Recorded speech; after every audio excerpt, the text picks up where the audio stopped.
In this part of the lesson, we're going to learn how to balance redox equation in basic solution. Notice that to balance redox equations in basic solution, they involve 10 general steps. Now, before we freak out because there's 10 extra steps that we need to remember, you actually only have to remember 3. Steps 1 through 7 are how to balance in acidic solution. So in order to balance in basic solution, you must first balance in acidic solution and then do 3 extra steps. Once you balance an acidic solution, you have to find the number of H positives you have, and let's get rid of that B, I don't know why that's there. Add the same number of hydroxides as there are hydrogens to both sides of the equation. Combine your hydroxides and the hydrogen to form water, and simplify the equation if you can cancel waters on both sides. Let's go through the example that's there for you. They went through and did steps 1 through 7 to balance in acidic solution for the given equation. I'm not going to go through that. That was the last video. If you need to refresh and watch that video again before you continue, you should do so.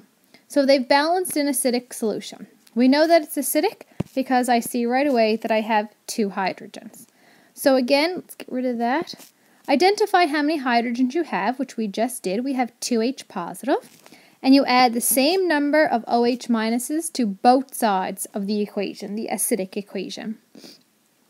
Then what you have to do is you have to take your hydroxides and your hydroniums, so my 2 hydroxides and my 2 hydroniums, they are very much so attracted to one another, and they're actually going to combine to form water. If I have 2 hydrogens and I have 2 hydroxides, ask yourself how many waters will that make? Well, I have 1 H2O and 1 H2O, so that gives me 2. So just remember that 2 hydroxides and 2 hydroniums will give you 2 water. 3 hydroxides and 3 hydroniums will give you 3 waters, so on and so forth. Then you look to see if you have water on both sides of your equation now, which we do, which means this is not completely simplified. We can completely cancel out that water, which will leave us with just 1 water on the reactant side. And we have now balanced in basic solution. Notice that there's no H positive at all, so it's not acidic. And I have hydroxide, which automatically tells me I have a basic solution. So knowing these 3 steps, give example number 2 a try, and then watch the video and I'll go through it.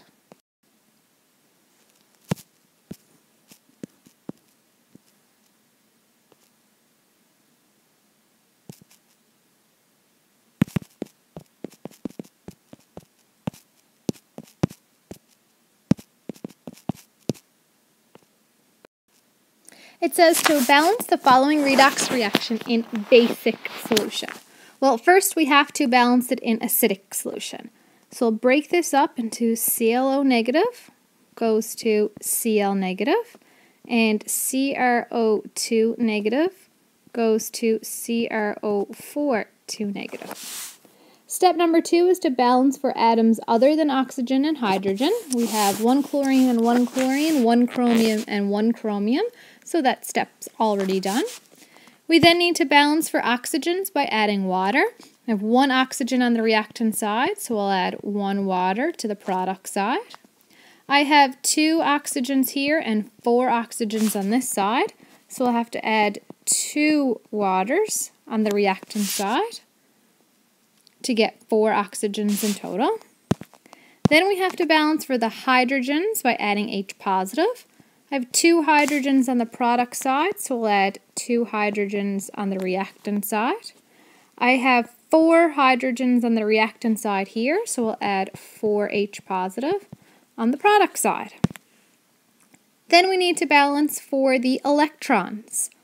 The total charge on the reactant side in the first half reaction is 2 positive and a negative, so it's 1 positive. The overall charge on the product side, we only have 1 chlorine negative, so it's 1 negative. We always add electrons to the higher number, so I'll have to add them on the reactant side. How many do I need to add to 1 to get down to -1? Well, we'll have to add 2 electrons there. In the second half reaction, I have 1 negative on the reactant side.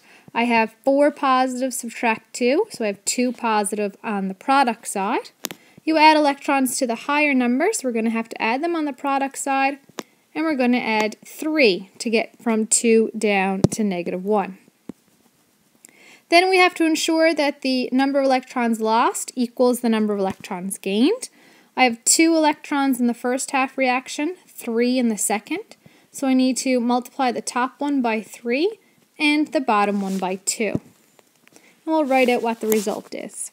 6 electrons plus 6 H positive plus 3 ClO negative goes to 3 Cl negative plus 3 H2O.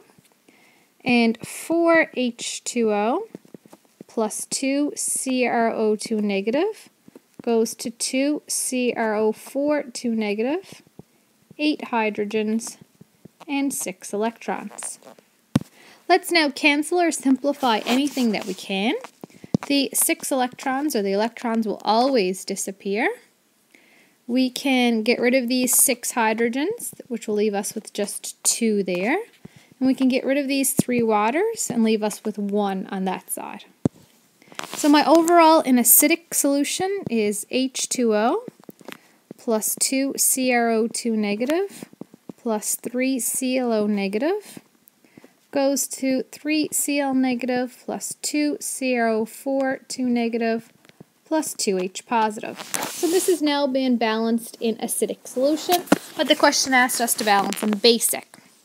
So the first step in basic is to identify the number of H positives you have. We have 2. You then add the same number of OH minuses to both sides. Once you've added the hydroxides to both sides, you need to take your hydrogens and your hydroxides and you need to combine them to form water. So 2 OH minus plus H2O plus 2 CrO2 negative plus 3 ClO negative goes to 3 Cl negative plus 2 CrO4 2 negative, and that will make 2 waters. The last thing you need to do is simplify down any of the waters that you do have. I have water on the reactants, I have water on the products, so that water completely disappears, and it leaves me with only 1 on the product side. So my overall balanced redox reaction in basic solution would be as follows.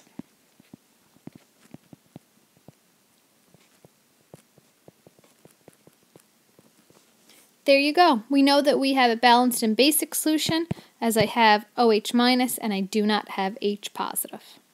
So again, give you a second, try it out for example number 3. I've taken the liberty of balancing this reaction in acidic solution first, going through steps 1 through 7.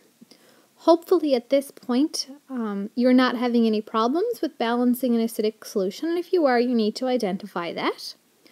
Once I get through steps 1 through 7, the next step to balancing in basic solution is to find the number of H positives you have and add hydroxides to both sides of the equation. However, if you look at my overall reaction here in acidic solution, we cannot find any H positives at all. So we're kind of stuck and thinking to ourselves, well, what do we do? Oh my gosh, there's no hydrogens. I can't balance this in basic solution. Don't panic. Remember in the last example, we said at the end that we knew that this was balanced in basic solution because we have hydroxides present and there's no H positive. And if you look at my overall reaction, again, there's no H positives, and notice there is hydroxides present. So this is actually already in basic solution. And we're done with this question. So this one's a little bit easier. Keep it in mind though, because you may see it in the future. And at this point, you can now work on the balancing in basic solution on the worksheet.